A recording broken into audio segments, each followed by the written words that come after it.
بلساني يفقهوا قولي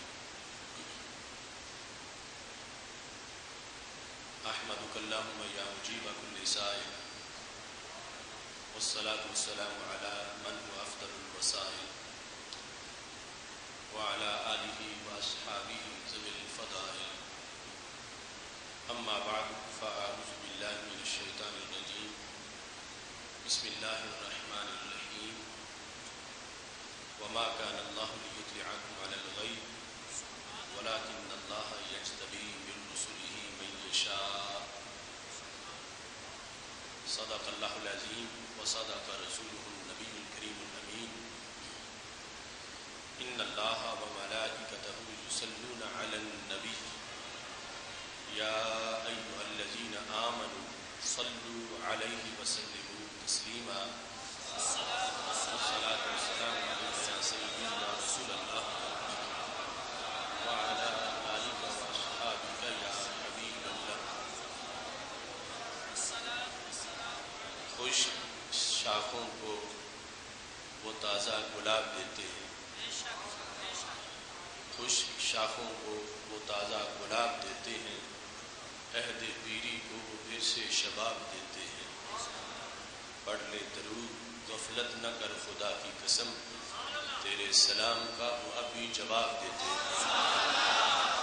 الصلاۃ والسلام علیک یا سیدی یا رسول اللہ وعلی آلک واصحابک یا حبیب اللہ. مولا صلی وسلم دائما ابدا علی حبیبک خیر الخلق کلہم منزہ عن شریک فی محاسنہ فجوہر الحسن فیہ غیر منقسم. محمد تاج رسل اللہ قاطبۃ محمد صادق الاقوال والکلم محمد ذکرہ روح لانفسنا محمد شکرہ فرد علی الامم. رب صلی وسلم دائما ابدا علی حبیبک خیر الخلق کلہم. اللہ تبارک و تعالی جل جلالہ وعم نوالہ واتم برہانہ وعظم شانہ وجل ذکرہ وعز اسمہ کی حمد و ثنا اور حضور سرور کائنات مفخر موجودات زینت بزم کائنات دستگیر جہاں غم گسار زماں سید سربراں حامی بے قسم قائد المرسلین خاتم النبیین احمد مصطفیٰ جناب محمد مصطفیٰ صلی اللہ علیہ وآلہ وصحابہ وبارک وسلم کے دربار گہر بار میں ہدیہ درود السلام عرض کرنے کے بعد رب ذوالجلال کا کروڑوں بار شکر ہے کہ اس نے ہمیں رسول کریم رؤوف الرحیم حضرت محمد مصطفیٰ صلی اللہ علیہ وسلم کے علم غیب شریف کے بارے میں 49ویں قسط کو بیان کرنے کی توفیق عطا فرمائی ہے. میری دعا ہے خالق کائنات جل جلالہ ہمیں اس سلسلہ کو مزید آگے بڑھانے کی توفیق عطا فرمائے اور رب ذوالجلال ہم سب کے گناہوں کو معاف فرمائے. خالق کائنات جل جلالہ نے قرآن مجید برہان رشید میں علم غیب کے موضوع کے لحاظ سے منافقین کو خطاب کرتے ہوئے فرمایا کہ تم اللہ کے انبیاء علیہ السلام کو اپنے اوپر قیاس نہ کرو. تم سمجھتے ہو کہ جیسے تمہیں غیب نہیں تو انہیں بھی غیب نہیں، ایسا ہرگز تم نہ سمجھو. وما کان اللہ لیطلعکم علی الغیب، اللہ کی یہ شان نہیں کہ تمہیں غیب دے، ولکن اللہ یجتبی من رسلہ من یشاء، لیکن رسولوں میں سے جسے چاہتا ہے اسے غیب عطا فرما دیتا ہے. اس سلسلہ میں ہماری آج کی گفتگو اس جہت سے ہے کہ آپ نے 48 قسطوں میں 48 موضوعات ہیں علم غیب شریف کے، اس میں وہ احادیث جن میں واضح طور پر رسول اللہ صلی اللہ علیہ وسلم کی اس شان کا ہمیں تذکرہ ملتا ہے، اور جو بیان ہو چکی ان کے علاوہ بھی سینکڑوں احادیث ایسی ہیں، لیکن آج کا ہمارا موضوع یہ ہے کہ مطلقاً اگر نبی اکرم نور مجسم شفیع معظم صلی اللہ علیہ وسلم کی احادیث کو دیکھا جائے اور نبوت کی جو خصائص ہیں اور نبوت کے جو امتیازات ہیں اور جو شان نبوت ہے، اگر اس کے لحاظ سے دیکھا جائے تو یہ بات ازر من الشمس ہے کہ جو نبی ہوتا ہے رب ذوالجلال اسے علوم غیبیہ کے وافر خزانے عطا فرما دیتا ہے۔ اس سلسلہ میں بخاری شریف کی حدیث نمبر 6983 جو اس باب میں ذکر ہے، باب رؤیا الصالحین، نیک لوگوں کے خواب، اس باب کے تحت امام بخاری رحمۃ اللہ علیہ نے اس حدیث شریف کو لکھا، جس کے راوی حضرت انس بن مالک رضی اللہ تعالیٰ عنہ ہیں۔ وہ کہتے ہیں کہ رسول اللہ صلی اللہ علیہ وسلم نے ارشاد فرمایا ہے، الرؤیا الحسنہ من الرجل الصالح جزء من 46 جزءا من النبوت، کہ ہمارے آقا صلی اللہ علیہ وسلم نے یہ ارشاد فرمایا ہے، الرؤیا الحسنہ، اچھا خواب، کس کا؟ من الرجل الصالح، نیک بندے کا، نیک بندے کا اچھا خواب، یہ نبوت کے 40 اجزاء میں سے ایک جز ہے۔ نیک بندے کا اچھا خواب، جس کو خواب آیا ہے اس کی بھی ایک صفت بیان کی اور خواب کی بھی ایک صفت بیان کی، مطلقاً نہیں، نیک بندے کا اچھا خواب۔ رؤیا کے ساتھ الحسنہ کی قید لگائی، الرؤیا الحسنہ، اچھا خواب، کس کا؟ من الرجل الصالح، نیک بندے کا۔ نیک بندے کا اچھا خواب، اس کا شریعت میں مقام کیا ہے؟ فرمایا کہ نبوت کے 40 اجزاء میں سے یہ ایک جز ہے۔ ہمارے آقا صلی اللہ علیہ وسلم کا یہ فرمان بخاری شریف میں ہے، اس کی تشریحات بہت زیادہ ہے۔ خواب کے لحاظ سے 3 درجات ہیں، ایک ہے انبیاء علیہ السلام کا خواب، ایک ہے صالحین کا خواب، اور ایک ہے مطلقاً لوگوں کا خواب۔ انبیاء کرام علیہ السلام کا جو خواب ہے وہ سارے خواب ہی سچے ہیں، انبیاء علیہ السلام کے سارے خواب ہی سچے ہیں، اور اس کے ہمراہ جو صالحین کے خواب ہیں، امام اسقلانی لکھتے ہیں وہ اکثریت سچے ہی ہوتے ہیں، صالحین کے خواب۔ اور تیسرے نمبر پر جو عام لوگ ہیں ان کے خوابوں کے لحاظ پر کبھی سچے ہوتے ہیں کبھی جھوٹے ہوتے ہیں۔ تو ہمارے آقا صلی اللہ علیہ وسلم نے چونکہ نبوت کے بعد، نبوت سے نیچے جو درجات ہیں ان کا بیان کرتے ہوئے ارشاد فرمایا، نبیوں کے تو سارے خواب ہی سچے ہیں اور وہ خود نبی ہیں، فرمایا جو صالحین ہیں ان کا سچا خواب وہ نبوت کے 40 اجزاء میں سے ایک جز ہے۔ یہاں جو صالحین کا بطور خاص ذکر کیا گیا، تو اگرچہ ایک جھوٹے بندے کو بھی سچا خواب آ سکتا ہے، تو خواب ایک ذریعہ ہے علم کا،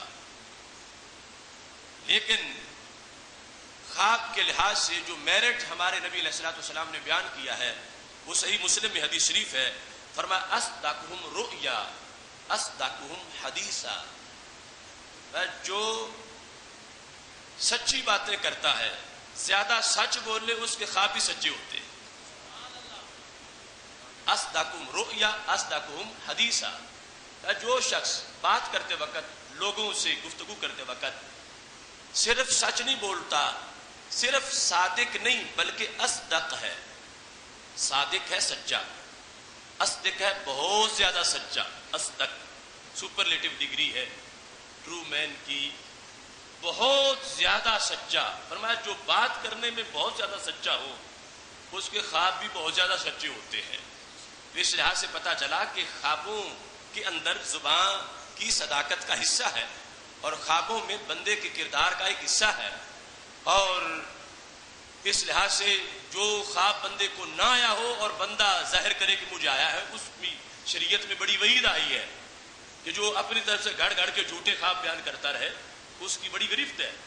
اور نبی اکرم نور مجسم شفیع معظم صلی اللہ علیہ وسلم نے فرمایا اصدقکم رؤیا اصدقکم حدیثا، جو باتیں سچی کرتا ہے اور بہت زیادہ سچ بولتا ہے اللہ اس کے خوابوں کو بھی بہت زیادہ سچائی عطا فرما دیتا ہے.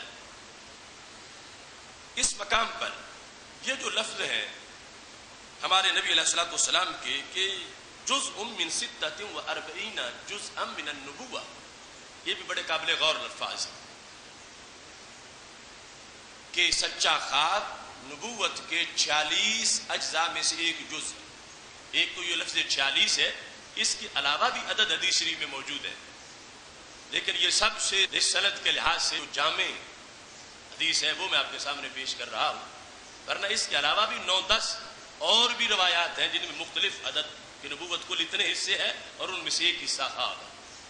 یہ 46 والی حدیث میں تمہارے سامنے پیش کر رہا ہوں.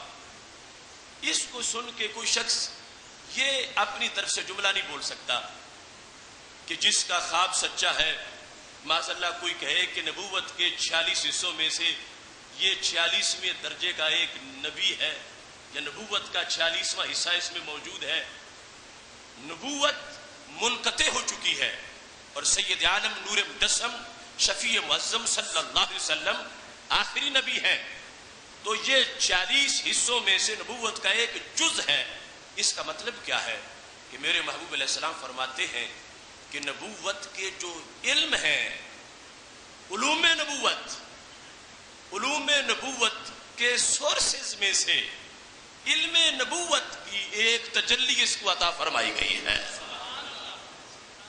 یہ نہیں کہ کوئی کہے کہ 45 حصے تو نبی نہیں ہے لیکن 40واں حصہ ایک حصہ اس کے اندر بھی نبی ہونے کا ہے، اتنے فیصد اس کو بھی نبی مان لیا جائے. یہ ہرگز مانا نہیں ہے. اس کے اندر علم نبوت کی ایک تجلی موجود ہے اور علم نبوت کا اس کے اندر ایک راز موجود ہے.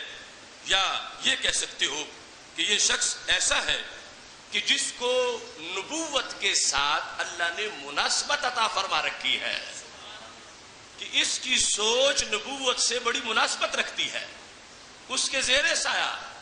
ہرگز یہ شخص نبی نہیں ہے اور اس کے اندر نبوت کا کوئی حصہ موجود نہیں ہے، لیکن اس کی سوچ ستھری بڑی ہے کہ اس کی نبوت کے ساتھ ایک مناسبت ہے علم کے لحاظ سے کہ رب ذوالجلال نے اس کے خوابوں کو سچا بنا دیا ہے.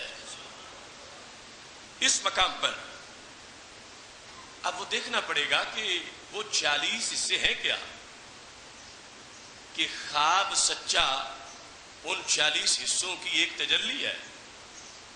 اب یہ حدیث شریف بخاری شریف کی ہے اور امت ہمیشہ اس کو پڑھتی آئی ہے. اس پر ائمہ نے بڑی باتیں کی ہیں. اس مقام پر امام قرطبی نے یہ لکھا، وہ کہتے ہیں المسلم الصادق الصالح والذی يناسب حالہ حال الانبیاء. فرمایا کہ وہ مسلمان جو سچا بھی ہو، مسلمان پہلے نمبر پہ ہے اور پھر سچا ہے اور پھر صالح ہے، اس کی حالت نبیوں کی حالت کے مناسب ہو جاتی ہے. اس کا حال انبیاء علیہ السلام کے حال کے مناسب ہو جاتا ہے. تو پھر کیا ہوتا ہے؟ اکرم بنوع مما اکرم اللہ بہ الانبیاء. پھر رب ذوالجلال نبیوں کو جو شانیں دیتا ہے خالق کائنات ان شانوں میں سے ایک نوع اسے بھی عطا فرما دیتا ہے. جس وقت ایک مسلمان جو نبی نہیں ہے کسی معنی میں بھی لیکن مسلمان ہے، نیک ہے اور سچا ہے، اس کی مناسبت نبی علیہ الصلوۃ والسلام کے ساتھ پیدا ہو جاتی ہے. یعنی فیض لینے کے لحاظ سے، فیض لینے کے لیے بھی جس نے فیض لینا ہے اس میں قوت انفعال چاہیے، وہ کسی سے فیض لے سکے، اندر اس کی صلاحیت ہو۔ یہ سچائی جو ہے اس کی بنیاد پر وہ صالح بندہ نبوت کا فیض لینے کے لحاظ سے جب اس کی مناسبت بڑھتی جاتی ہے تو پھر خالق کائنات جل جلالہ اسے کیا کرتا ہے؟ فرمایا اکرم بنوع مما اکرم بہ الانبیاء، جن شانوں سے نبیوں کو متصف کیا جاتا ہے ان میں سے ایک نوع اللہ کی طرف سے اسے بھی عطا کر دی جاتی ہے۔ اب توجہ کرنا، وہ نوع ہے کیا؟ امام کسلانی نے یہ کتاب التعبیر جو بخاری کی 15ویں جلد ہے، شرح فتح الباری شرح بخاری کی، کہتے ہیں وَهُوَ الْإِطِّلَاعُ عَلَى الْغَیْبِ،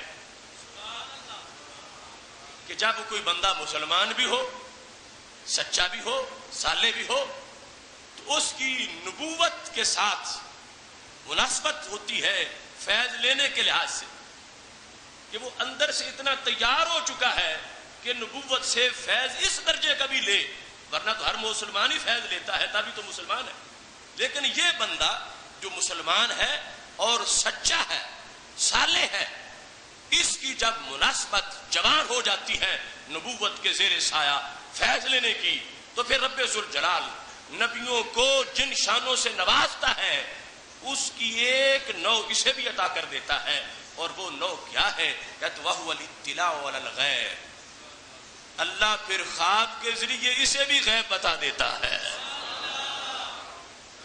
اطلاع علی الغیب، یہ کوئی آج آ کے ہم نے نبوت کی شان نہیں گھڑ لی، یہ شروع سے سرکار کی حدیثوں سے امت نے سمجھا ہے کہ نبی تو اس میں اسپیشلسٹ ہے، اطلاع علی الغیب میں اسپیشلسٹ ہے، یہاں تک کہ امتی بھی جس وقت اس درجے پہ پہنچا تو رب ذوالجلال نے اسے خواب کے ذریعے سے، جو رویا صالحہ ہے اس کے ذریعے سے رب ذوالجلال نے اسے کیا کیا؟ وَهُوَ الْإِطِّلَاعُ عَلَى الْغَیْبِ، ایک نوع، تاکہ پتہ چلے برابری نہیں ہے، وہاں تو ہزاروں انواع کا غیب ہے، یہاں صرف ایک نوع رب ذوالجلال نے اس کو بھی عطا کر دی ہے، اور وہ نوع کیا ہے؟ وَهُوَ الْإِطِّلَاعُ عَلَى الْغَیْبِ، غیب پر مطلع ہونا۔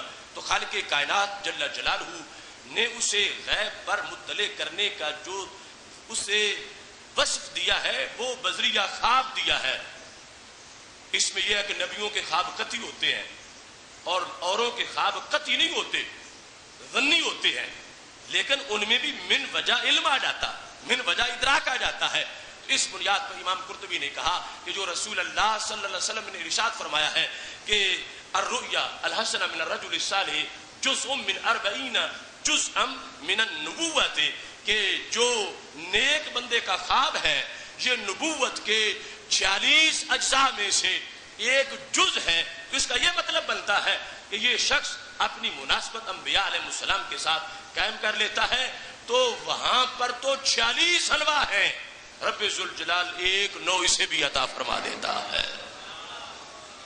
اس حدیث شریف سے یہ پتہ چلا کہ اللہ کے انبیاء علیہ السلام کا علم میں بڑا مقام ہوتا ہے، اسپیشلسٹ ہوتے ہیں، اور ان کے علم کے سورسز بہت زیادہ ہوتے ہیں، اور ان کے زیر سایہ ان سے بے نیاز ہو کر کوئی کچھ بھی نہیں لے سکتا، ان کے زیر سایہ رہ کر، ان کے زیر سایہ رہ کر، ان کا کلمہ پڑھ کے، ان کی غلامی کر کے، ان کا منگتا بن کے، ان کی چوکھٹ کا بکاری بن کے یہ صالح بندہ بھی اتنا فیض پا جاتا ہے کہ خالق کائنات بذریعہ خواب اسے بھی غیب پر مطلع فرما دیتا ہے۔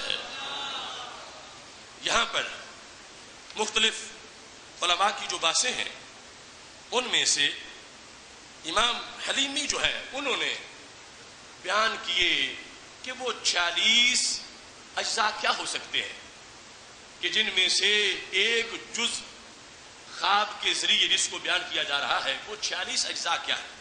یہ ان کی اپنی تحقیق ہے اور مختلف احادیث کے حوالے دیے ہیں، اور ہو سکتا ہے جو انہوں نے سمجھے ہیں ان سے علاوہ کوئی 46 ہو، لیکن جو علماء کرام کی تحقیق جہاں تک پہنچ سکی ان سورسز کے لحاظ سے میں آپ کے سامنے وہ بیان کر رہا ہوں۔ انہوں نے یہ کہا کہ وہ جو 46 اجزاء ہیں وہ کون سے ہیں؟ فذكر وجوها من الخصائص العلمیہ للانبیاء، کہا ایک ہے انبیاء علیہ السلام کی وہ خصوصیتیں جو قدرت اختیار کے لحاظ سے ہیں، حسن و جمال کے لحاظ سے ہیں، لیکن یہاں جو 46 ہیں یہ صرف علمی طور پر ہیں، علمی طور پر کہ نبی اور غیر نبی میں فرق کتنا ہوتا ہے، علمی طور پر وہ 46 خصائص انبیاء علیہ السلام کے کہ پھر ان کا جو غلام بنتا ہے ان میں سے ایک نو رب ذوالجلال اس کو بھی ان کے صدقے عطا فرما دیتا ہے، اور وہ بذریعہ خواب ہے، اور اس میں بھی وہ نبیوں کے ہم پلہ نہیں ہو سکتا، چونکہ نبی کا خواب قطعی ہوتا ہے، اسے شان ملی ہے مگر پھر بھی قطعی نہیں ہے، پھر بھی اپنی حیثیت میں وہ ظنی۔ اب یہاں پر انہوں نے بیان کیا، کہتے ہیں فعالہا، جو علم کے سورسز ہیں نبیوں کے 46، ان میں سے سب سے پہلا کیا ہے؟ تکلیم اللہ بغیر واسطۃ، کہ رب ذوالجلال ان سے واسطے کے بغیر بھی گفتگو فرماتا ہے، واسطے کے بغیر، درمیان میں کچھ نہیں ہے، فرشتے کا واسطہ نہیں ہے، خود اللہ ان سے گفتگو کر کے انہیں علم دے دیتا ہے۔ تو 46 اجزاء میں سے جو 40 سورسز ہیں نالج کے اور علوم غیبیہ کے ہڈن امور کو جاننے کے لحاظ سے، ان 40 میں سے ایک یہ ہے کہ رب ذوالجلال ان سے بلا واسطہ گفتگو فرما دیتا ہے۔ دوسرا کیا ہے؟ الالہام بلا کلام، اللہ الہام کرتا ہے اور کلام کے بغیر کر دیتا ہے، یہ بھی علم کا ذریعہ جو نبی کا ہے، الہام بلا کلام، الہام بلا کلام، یہ بھی یاد رکھو کہ الہام غیر نبی کو بھی ہو سکتا ہے۔ میرے نبی علیہ السلام نے فرمایا یکو فی امت احد فانہ عمر، ہر امت کا کوئی سب سے بڑا ملہم صاحب الہام ہوتا ہے، میری امت کا سب سے بڑا ملہم محدث عمر فاروق رضی اللہ تعالیٰ عنہ۔ اب الہام نبی کو بھی ہوتا ہے، الہام ولی کو بھی ہوتا ہے، پھر آگے سٹیٹس میں فرق ہے کہ نبی کا اور انداز کا ہوتا ہے، ولی کا اور انداز کا ہوتا ہے۔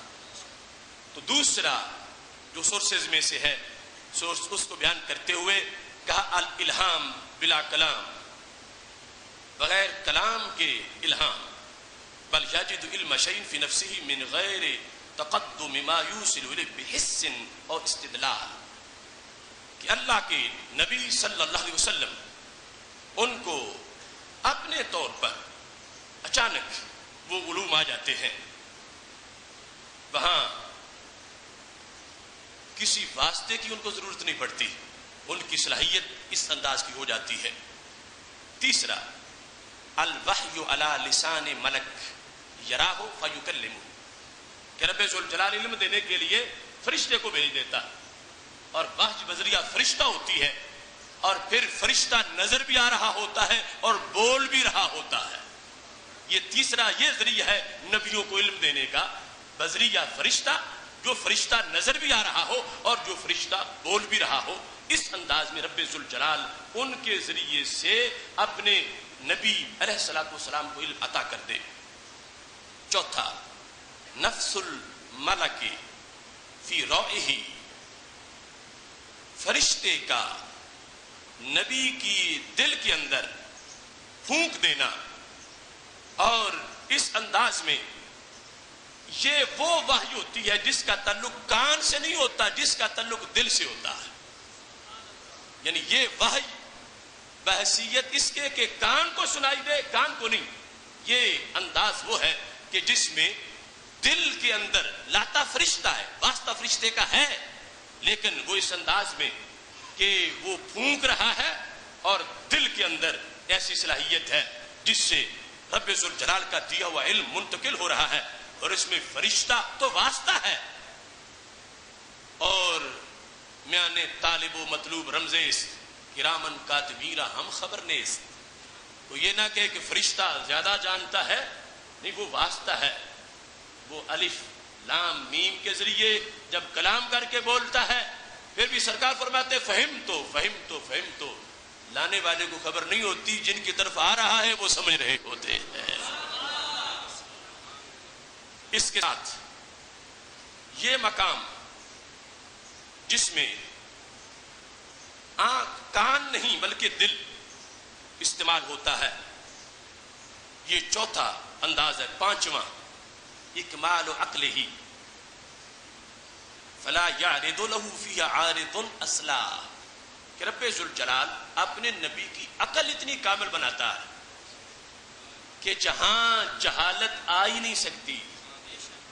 یعنی عقلی پاور اتنی تیز ہے، عقلی پاور، جس میں شارحین نے سیرت نے لکھا کہ سارے زمانے کی عقلیں اگر اکٹھی کی جائیں تو میرے نبی علیہ الصلوۃ والسلام کی عقل کے مقابلے میں یوں ہی ہے جیسے صحرا ریت کا بھرا ہو تو مقابلے میں ایک ذرے کی حیثیت ہوتی ہے.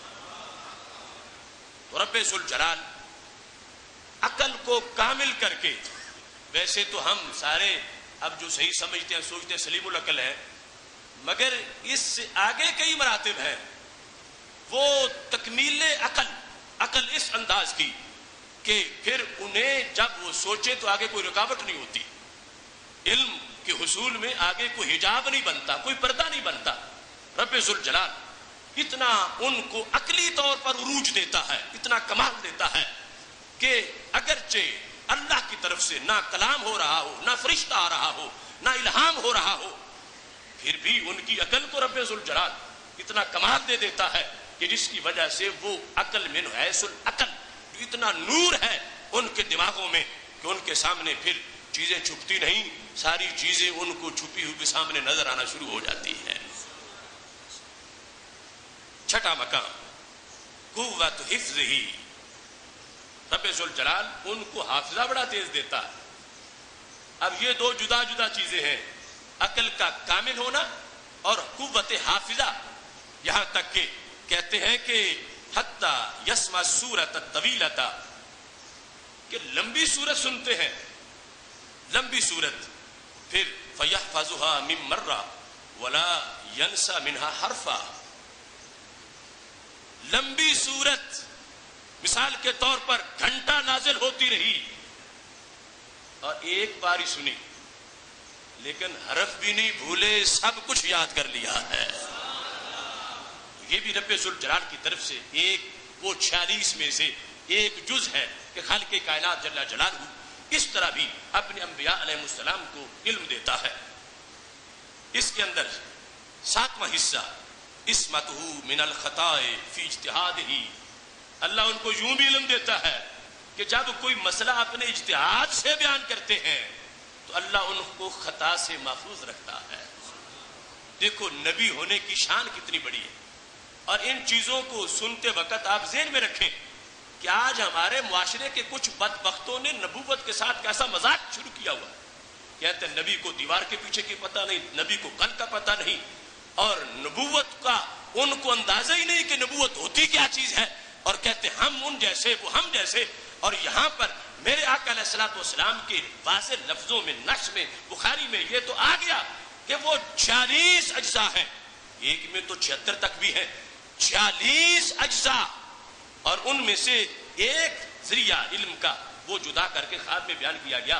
اب 46 جس وقت پورے ہوں گے تو پتہ چلے گا کہ اہل سنت کا نبوت کے بارے میں جو عقیدہ ہے وہ گھڑا نہیں گیا، وہ قرآن و سنت سے پڑھا گیا ہے. ہماری خوش قسمتی ہے کہ ہمیں رب ذوالجلال نے ہماری ماؤں کے دودھ میں وہ عقیدہ عطا فرما دیا ہے.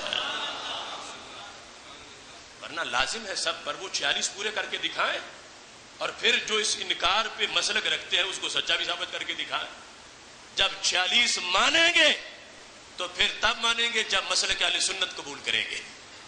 ورنہ تو ان میں تو ترازو ہی ایک ہے، ایک پلڑے میں نبی کو رکھا ہے، معاذ اللہ دوسرے میں خود بیٹھے ہوئے اور برابر برابر کی باتیں کر رہے ہیں. ہماری آنکھ نہیں کچھ دیکھتی تو ان کی کیسے دیکھے گی، ہم پار نہیں دیکھتے وہ پیچھے کیسے دیکھیں گے. تو اس سے شان نبوت کو بیان کرنا شروع کیا ہوا ہے، جبکہ میرے نبی علیہ السلام فرماتے ہیں کہ 40 میں سے ایک جسے مل جائے اللہ اسے بھی اطلاع الغیب عطا فرما دیتا ہے. اب اس مقام پر 7واں یہ تھا کہ اللہ ان کو خطا فی الاجتہاد سے محفوظ کر دیتا ہے. 8واں ذکاء و فہم ہی، اللہ ان کے فہم کو بڑا تیز کر دیتا ہے. عقل جدا ہے، قوت حافظہ جدا ہے، اور فہم کی تیزی جدا ہے. نبیوں جیسی کسی کی عقل بھی نہیں ہوتی، نبیوں جیسا کسی کا حافظہ بھی نہیں ہوتا، اور انبیاء علیہ السلام کے فہم سے تیز کسی کا فہم بھی نہیں ہوتا۔ اس کی مثال دیتے ہوئے یہاں انہوں نے کہا حتی یتسع لدروب من الاستنباط، ہم ایک بات سنیں تو ہمیں اس سے ایک نتیجہ اخذ ہوتا ہے، ایک بات سن کے ہمیں ایک نتیجے کا پتہ چلتا ہے کہ مثال کے طور پر برتن میں پانی ہے، ہمیں اس سے ایک چیز کی اطلاع ملی، لیکن انہیں اسی سے اس کے ضمن میں ہزاروں کا پتہ چل جاتا ہے کہ ان کا فہم بڑا تیز ہے۔ اب یہ تو امت میں بھی دیکھو نا کہ ہم قرآن مجید کا ترجمہ، ایک آیت کا ترجمہ پڑھیں، تھوڑی سی تفسیر آئے، اور امام اعظم ابو حنیفہ جیسا بندہ جو نبی نہیں ہے اور اللہ کے نبی علیہ السلام کے غلام ہے، لیکن اپنی ولایت کے درجے میں ان کا فہم اتنا تیز ہے کہ وہ ایک آیت پڑھے تو ہزار مسئلہ نکال کے لوگوں کو بتا دے۔ اور اسی طور پر بھی مسجد کوفہ میں وضو کر رہے تھے، ساتھ والے جو تھا اس کو کہا تم نے یہ گناہ تو کیا ہے اور تم آ گئے ہو، یہ تمہارے پانی میں فلاں فلاں گناہ نظر آ رہا ہے، تو اس نے مانا کہ واقعی میں یہ گناہ کر کے آیا۔ تو یہ ولایت کے درجے میں جب ایسی باتیں ہیں تو نبوت کا یہ شعبہ کتنا بڑا شعبہ ہے، تو اس بنیاد پر وہ ایسی چیزیں استنباط، استخراج، اخذ کر لیتے ہیں، ان کا شریف فہم جو ہے عام لوگ اتنی فہم کی تیزی نہیں رکھتے۔ 9 نمبر پر ذکاء و بصری، ان کی آنکھ بڑی تیز ہوتی ہے، ان کی قوت بینائی بڑی تیز ہوتی ہے۔ کیسے؟ کہتے حتی یکاد یبصر الشیء من اقصی الارض، قریب ہے کہ یہاں بیٹھ کے زمین کے آخری کونے کو دیکھ لیں۔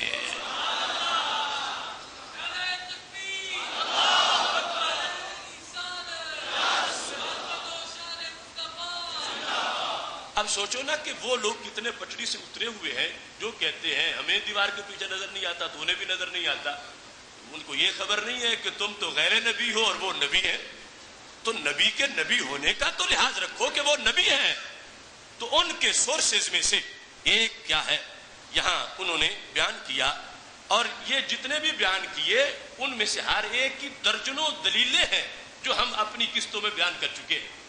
مثال کے طور پر یہ کہا کہ ان کی نگاہ بڑی تیز ہوتی ہے اور وہ زمین کے دوسرے کنارے، آخری کنارے تک دیکھ لیتے ہیں، تو یہ وہ حدیث ہے ابن کثیر، تفسیر ابن کثیر میں کہ حضرت ابو ذر غفاری رضی اللہ تعالیٰ عنہ بیٹھے ہوئے تھے نبی علیہ السلام کے وصال کے بعد، تو سارے صحابہ نے بالاتفاق تعزیتی ریمارکس جو منظور کیے تھے کہ ہمارے محبوب ہم سے جدا ہو گئے۔ کیسے محبوب؟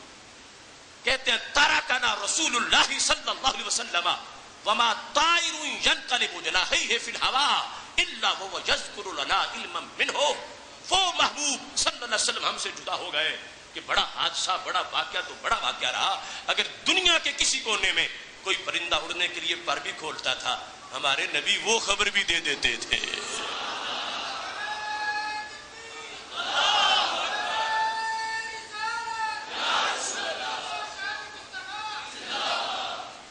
اچھا جی، 10ویں ذکاء سمیعی، ان کی قوت سامعہ بڑی تیز ہوتی ہے۔ اب یہ 5 سینسز عام بندے کے یہ علوم کا ایک آلہ ہے، ان سے علم آتا ہے، اور نبی کے 5 سینسز اور ان کے 5 کے علاوہ جو سورسز ہیں وہاں پر کہا کہ ان کی جو قوت سماعت ہے وہ بڑی تیز ہوتی ہے۔ حتی یسمع من اقصی الارض ما لا یسمعہ غیرہ، فرمایا زمین کے آخری کنارے سے بھی وہ سنتے ہیں جو دوسرا کوئی نہیں سنتا۔ آج کے جعلی توحید پرستوں کی بات سنو تو یہ تو سارے شرکیہ عقیدے ہیں، وہ کہیں گے کہ یہ دور سے سننا یہ تو اللہ کی شان ہے، اور تم اپنے نبی کی نبوت کی شان ہی یہ بتا رہے ہو کہ نبی ہوتا وہ ہے جس کی یہ حیثیت ہو۔